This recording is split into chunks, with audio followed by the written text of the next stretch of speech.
Bem-vindo ao canal. Se inscreva agora para receber notícias arqueológicas e explorar os mistérios do mundo antigo. Existe um lugar minimamente muito estranho no remoto oeste do deserto do Saara, localizado especificamente na Mauritânia. Hoje, o lugar é chamado de Estrutura de Richat. Ele também possui outros nomes, como o Olho do Saara.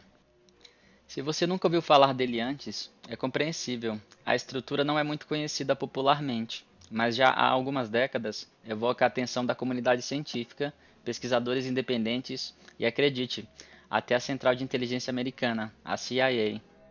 Além das suas formas simétricas, enorme tamanho e cores elusivas, o olho do Saara ainda está envolto em mistérios e a sua origem ainda é desconhecida. Pois é, esse será mais um vídeo investigativo daqueles. Então sente-se confortavelmente que lá vem uma teoria que precisa de muito contexto. Muitas pessoas levam a sério a existência de Atlântida, e existem inúmeras teorias sobre onde ela se localizaria. Hipóteses que colocam a cidade em diversas partes diferentes do mundo, incluindo o Oceano Atlântico, a Antártica, o Mediterrâneo, a América do Norte, próxima à Inglaterra e até no Peru. Cada uma delas tem o seu mérito e historicamente sempre foram consideradas mais prováveis localizações. Hoje, vou propor uma hipótese que vem ganhando tração nos últimos anos. Ela se tornou bastante popular graças à internet e ao documentário Visiting Atlantis, que fizeram muitas conexões diretas entre a estrutura de Richat e as descrições da mitológica cidade de Atlantis. O lugar é realmente gigantesco, e para observadores no chão, não é possível perceber a maioria das coisas que iremos explorar neste vídeo. Nessa estrutura, que só foi visualizada pela primeira vez por astronautas na década de 60 e se tornou mais popular na década de 90, graças a imagens de satélite. Como é de se imaginar, o consenso mainstream acadêmico, arqueológico e histórico afirma que Atlantis é completamente ficcional e que o conceito existe no máximo como uma ideia usada apenas em termos alegóricos. Em outras palavras, uma espécie de crítica social foda dos gregos antigos. Entretanto, isso contradiz Platão, a história da fundação egípcia, mitologias antigas, historiadores antigos e muito mais, que descrevem a história de Atlântida em detalhes. Quando as pessoas escutam sobre a Cidade Perdida, a maioria pensa nos filmes da Disney, de uma cidade embaixo d'água, mas a origem real da história vem dos egípcios antigos, que registraram nas paredes dos seus templos que eles eram uma colônia ou linhagem sobrevivente de Atlântida, uma civilização sofisticada que foi obliterada por um cataclismo, em um único dia e noite. A história de Atlântida chega a nós através de Platão, que recebeu as informações de Solon, um ancestral seu que viveu 6 gerações antes dele. Ele era um ateniense, poeta, político e legislador famoso, reconhecido por ser um cidadão de sabedoria e caráter infalível. Nos seus anos mais velhos, Solon viajou ao Egito para buscar conhecimento. Nessa época, a Grécia ainda era jovem e não era a referência civilizatória que conhecemos hoje. O Egito era muito mais antigo e tinha a maior tradição de registros e de conhecimentos do mundo, além dos seus cultos de mistérios, reverenciados por filósofos gregos e romanos por muito tempo. Em sua viagem ao Egito, o ateniense visitou o templo de Nite, em Sais, onde aprendeu a história de Atlântida, que estava esculpida pelas paredes do templo. Após a insistência de Solon, o alto sacerdote do local traduziu os hieróglifos pelas paredes para o ateniense, que registrou a história e a manteve na sua família. Após 6 gerações, a história foi publicada por Platão, nos diálogos Critias e Timeu. A citação seguinte ilustra a seriedade do assunto. Escute então, Sócrates. Apesar de estranho, é certamente verdadeiro, tendo sido atestado por Solon, que era o mais sábio dos 7 sábios gregos. Em resposta à pergunta de Solon de quando teria acontecido a destruição de Atlântida, o alto sacerdote egípcio respondeu: há 9.000 anos atrás. E como sabemos, essa data é muito interessante, pois Solon visitou o Egito há 2.600 anos atrás. Se você somar 9.600 com 2.600 anos, chegamos em 11.600 anos antes do tempo presente de hoje. Quem já viu meus outros vídeos sabe que essa data coincide exatamente com a catástrofe climática do Dryas Jovem. Vou resumir rapidamente, mas nesse exato momento histórico houve um evento catastrófico na Terra, uma mudança massiva de temperaturas globais, aumento dos níveis do mar, além de eventos de extinção em massa de espécies. 75% dos mamíferos da América do Norte foram extintos nesse período, e existem até evidências de fogos globais que aconteceram nesse exato time frame. As pesquisas em torno disso já são milhares, e a suposição científica é que um cometa pode ter causado o evento. Se tiver interesse no assunto, confira meus outros vídeos, não vou ter tempo de tratar isso aqui. Mas enfim, quais são as chances da data citada pelo sacerdote coincidir tão exatamente com a data desse período catastrófico da Terra? Vamos supor que é apenas uma coincidência, entre muitas outras que veremos nesse vídeo. Platão registra que o Império de Atlântida consistia de 10 reinos, feitos de ilhas, costas e penínsulas no Oceano Atlântico. Entretanto, a capital do império se chamava Atlantis, graças ao seu rei, o primogênito Atlas. Ela se localizava do outro lado do Estreito de Gibraltar, que na época era conhecida como os Pilares de Hércules. O layout da cidade de Atlantis é bem específico, e Platão a descreveu como tendo círculos concêntricos. Após uma ilha central no meio da cidade, ela possuiria 2 anéis de terra separados por 3 grandes canais de água. Confira algumas animações e modelagens que pessoas criaram baseado nas descrições de Atlantis. Realmente é algo muito específico. Compare isso agora com a estrutura de Richat. Em primeiro lugar, a estrutura é enorme, só podemos observá-la de alturas altíssimas. O olho do Saara tem cerca de 50 km de diâmetro, e o sítio só pode ser apreciado realmente do espaço, que é de onde ele foi descoberto em primeiro lugar, em 1965. Ele está a 400 km da costa africana, em uma área muito remota e pouco visitada da Mauritânia. Para o observador do chão, a região não levanta atenção nenhuma, e parece que só existem colinas comuns no lugar. Apesar do seu tamanho colossal e formato, os cientistas não sabem exatamente como a estrutura foi formada, embora eles concordem que ela seja de formação completamente natural. Já se pensou que ela pode ter sido fruto de um impacto de meteoro, mas a teoria foi descartada, pois não existem evidências para isso. Nada assim é encontrado pelo mundo, e a teoria mais aceita hoje em dia é que a estrutura foi formada há cerca de 100 milhões de anos atrás, por movimentações tectônicas que formaram um domo de pedras que acabou colapsando, uma espécie de vulcão que perdeu energia durante sua formação. Uma coisa é certa, a origem do olho do Saara ainda é desconhecida. O lugar é extremamente erodido e parece ter sofrido inundações, apesar de hoje ser um dos lugares mais secos da Terra. O caminho, desde a capital da Mauritânia até a estrutura de Richat, é cheio de conchas marítimas, e por todo o deserto existem muitas evidências de que toda a região estava abaixo do mar no passado. Ossos de baleias não fossilizados, espinhas de peixes e outros vestígios cobrem toda a região.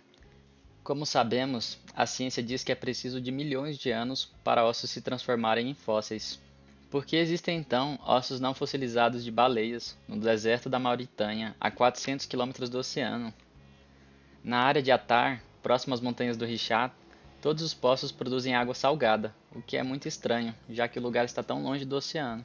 Voltando para o olho do Saara, o diâmetro do círculo exterior é de aproximadamente 23,5 km, o que é muito próximo da medida de 23 km citada por Platão.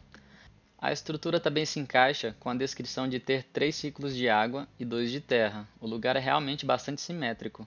Veja como ele ficaria caso os níveis do mar fossem mais altos no passado. A história é que a ilha central era reservada à elite e a altos sacerdotes. O primeiro círculo, ao redor da ilha, tinha que ser massivo, pois ele deveria abrigar 240 mil soldados e marinheiros. Seu canal de água adjacente tinha que ter o espaço para acomodar 1.200 navios de guerra. Incrivelmente, já encontraram um poço exatamente no meio da ilha, e diferente dos poços da região, que produzem água salgada, esse produz água doce. E esse detalhe é muito importante, pois Platão descreveu exatamente isso, afirmando que na ilha central de Atlântida havia uma fonte de água. E outra coisa, sabe todas essas marcas brancas por toda a estrutura e por cima da areia em volta da região por milhares de quilômetros? Isso tudo é sal, o que adiciona a tese de que a região esteve submersa no passado. As áreas com menores elevações dentro do Richat são as que mais possuem esse sal, o que, ao meu ver, implica que a água salgada existiu represada lá por muito tempo. O próximo detalhe, que corresponde à descrição de Atlântida, são as montanhas ao norte. Platão diz que as montanhas da ilha de Atlântida eram celebradas pelo seu número, em tamanho e beleza. Ele afirma que as montanhas que cercavam a cidade jorravam múltiplos rios vale abaixo. A Atlântida era protegida por montanhas ao norte e a cidade olhava para a direção do mar, ao sul. Ao meu simples olho não treinado, isso parece exatamente com o que vemos aqui na região do Richat. Ao redor dele existem planícies, ao norte existem cadeias de montanhas com aparentes canais de rios antigos, que fluem ao redor de todo o olho do Saara e teria banhado todo lugar no passado com muita água. A estrutura também tem uma abertura na direção sul, o que coincide com as descrições dadas por Platão, que diz que a cidade se abriria para o oceano justamente nessa posição. Como sabemos hoje, graças à ciência, o Saara não é um deserto desde sempre. Em mapas antigos, podemos ver enormes vegetações cruzando toda a região, além de rios enormes e lagos que existiam no Saara no passado. Quem já viu meus outros vídeos sabe muito bem como muitos mapas medievais podem ter sido baseados em mapas mais antigos, como o de Piri Reis. Isso explicaria bem tanta vida, cidades e rios vistos em mapas na África do passado. O que é certo é que o Saara era muito diferente do deserto que vemos hoje em dia, e a própria ciência já confirmou isso. Eles afirmam que o Saara era um paraíso tropical até cerca de 11.600 anos atrás, quando tivemos aquele probleminha cósmico que aconteceu no Younger Dryas. Temos que ter todos esses detalhes em mente para tentar interpretar o mundo antigo. A revista Scientific American fala que entre 11.700 e 5.000 anos atrás, um enorme rio cruzava o Saara, e hoje ele teria sido o 10º maior do mundo. Somente com essa visão podemos situar a Atlântida nessa região, pois o lugar era descrito como um paraíso tropical, e Platão afirma que o lugar era farto, tinha frutas e vegetais. O artigo do Wikipedia em inglês sobre o olho do Saara diz que toda a área é coberta por depósito de lamas, areia, cascalho e todos os outros tipos de pedras que consistem com depósitos fluviais, o que quer dizer que muita água passou por aqui no passado. Segundo o próprio artigo, a datação do Richat foi feita através de sedimentos e de fósseis de animais de água doce, como moluscos, conchas e outras coisas. Em resumo, a datação coloca os vestígios do Richat entre 8.000 e 15.000 anos atrás, exatamente no período úmido da África. Em toda essa área existe um aparente fluxo de areia em direção ao oceano. Além disso, toda a área próxima ao Richat, se estendendo pelo Saara, parece ter presenciado uma grande corrente de águas, ou um tsunami que lavou tudo. Bem estranho mesmo. Na região sul, onde deveria ser a entrada de Atlântida, parece existir a maior concentração de sal da região, o que faz bastante sentido, pois a maior parte da água em volta do Richat teria fluído das montanhas ao norte e se encontrado com o mar exatamente nesse ponto. Mas isso deve ser apenas uma coincidência, não é mesmo? Então vamos conferir mais um detalhe. Platão descreve que a Atlântida foi construída pelas pedras naturais, mineradas no lugar, especificamente da ilha central. As pedras utilizadas pelos atlanteanos eram brancas, pretas e vermelhas. De forma não surpreendente, os vales da estrutura do Richat são ricos em pedras com variações dessas cores, o que ao meu ver é algo bem específico. Dentro do Richat, uma construção foi feita por nativos há algumas décadas. Confira as fotos. Está tudo sortido, mas está aí. As pedras parecem mesmo exibir a tonalidade de preto, branco e vermelho. Também já encontraram muitos artefatos na região do Richat, vestígios de vasos, joias de cobre, anéis, pontas de flechas e umas bolas de metal que o consenso arqueológico não faz a mínima ideia de quem pode ter originado. E existem também equipamentos de pesca, fazendo o que no meio do deserto? A suposição é que eles são de 10.000 anos atrás. É uma suposição. E que civilização teria criado isso, nesse lugar inóspito e inabitável? Na Idade da Pedra, durante o Holoceno, e você sabe a história, não faz o menor sentido. A Atlantis também é descrita como tendo uma abundância de metal, de ferro, cobre e ouro. Adivinha quais são os metais exportados pela Mauritânia até os dias de hoje? Isso mesmo, exatamente os mesmos: ferro, cobre e ouro. Acima de tudo isso, nas redondezas do olho do Saara, ilustrações de elefantes podem ser encontradas em pinturas pelas paredes de cavernas, além dos ossos dos próprios elefantes, encontrados sobre a areia do deserto. Isso é importante, pois Platão fala que a Atlântida também tinha muitos elefantes. Para mim esse detalhe é bem relevante, porque afinal, elefantes não existem em muitos lugares, além da África e da Ásia, mas vai saber como era o passado, não é mesmo? Como sabemos, Atlantis foi nomeada em homenagem ao nome do seu governante, o primeiro filho de Poseidon, o rei mítico Atlas.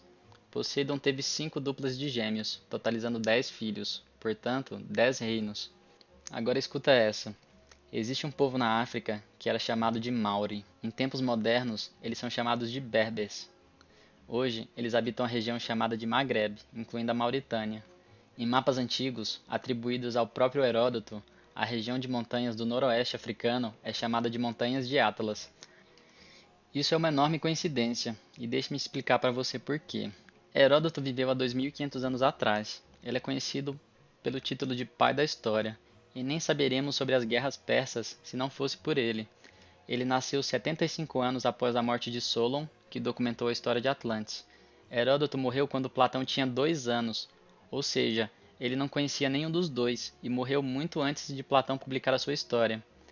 Ele escreveu em detalhe, há 2500 anos atrás, sobre o mundo conhecido na sua época.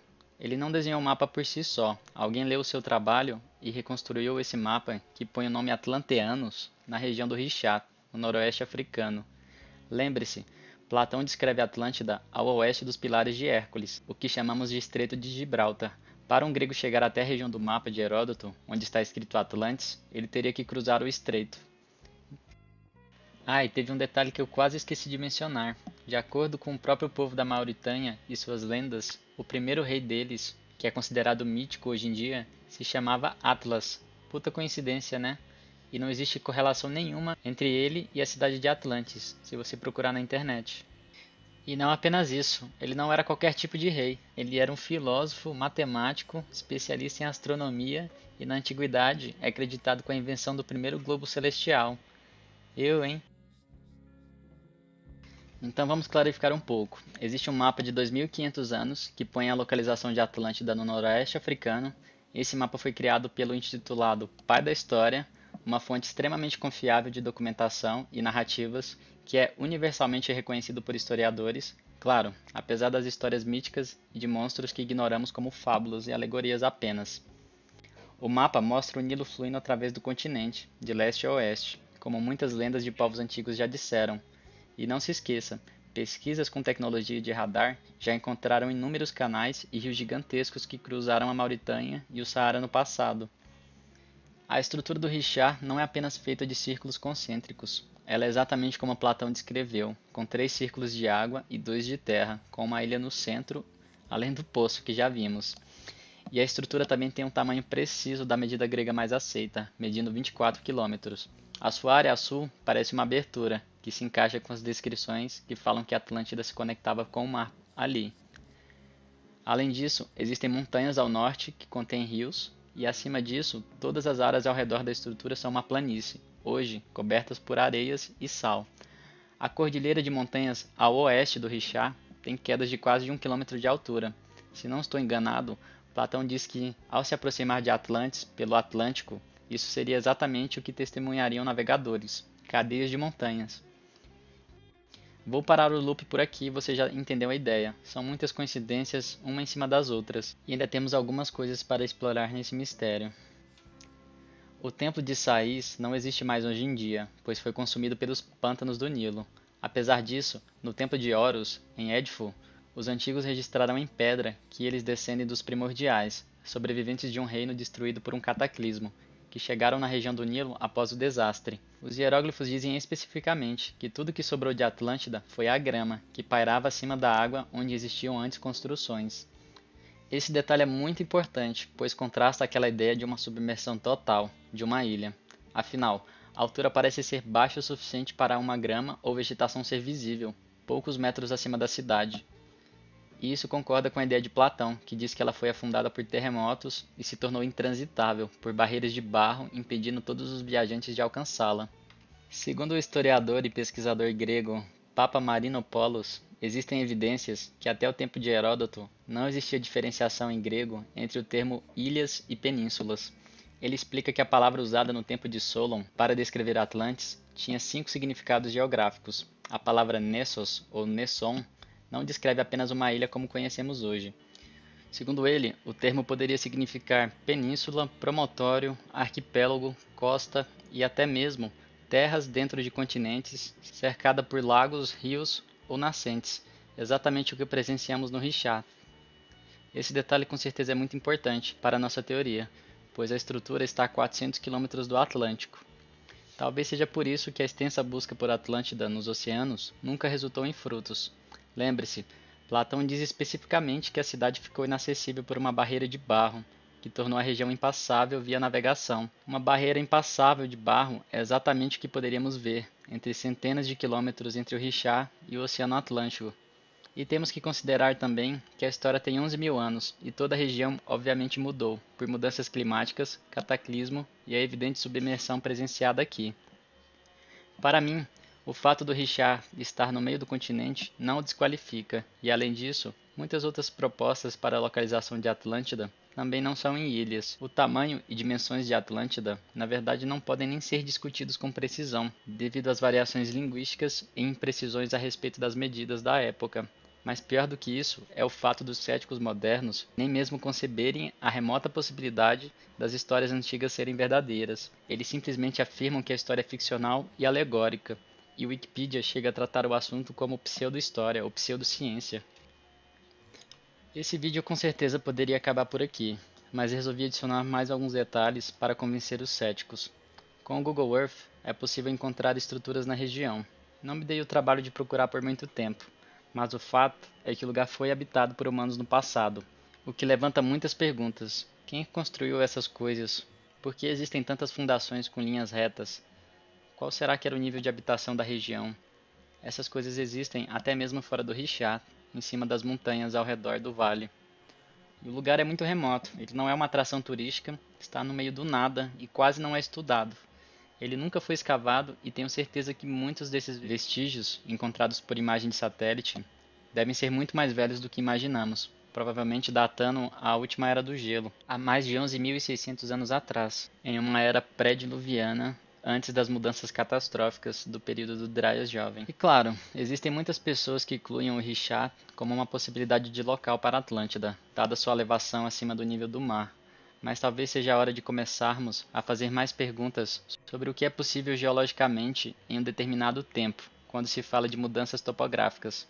O geólogo independente Randall Carlson tem décadas e décadas de estudo sobre esse assunto, de uma perspectiva geológica, a respeito de catástrofes e rápidas mudanças na face da Terra.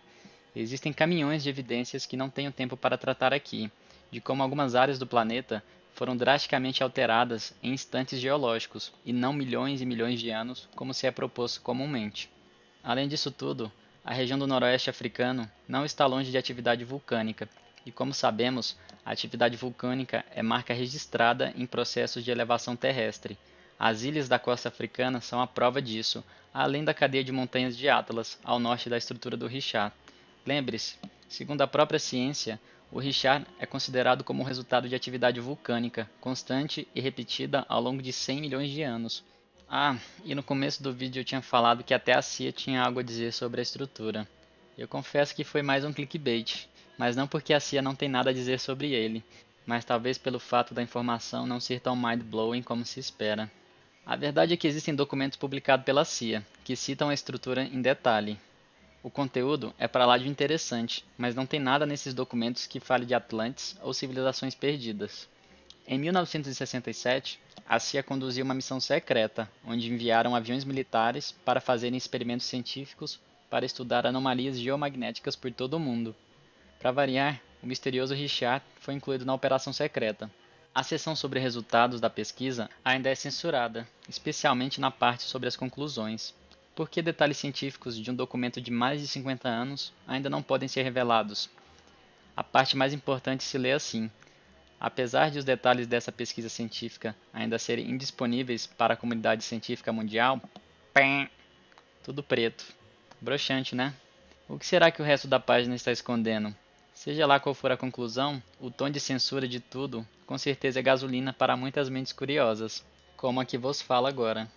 Mas enfim, o que você achou da teoria? Para mim, é bastante plausível.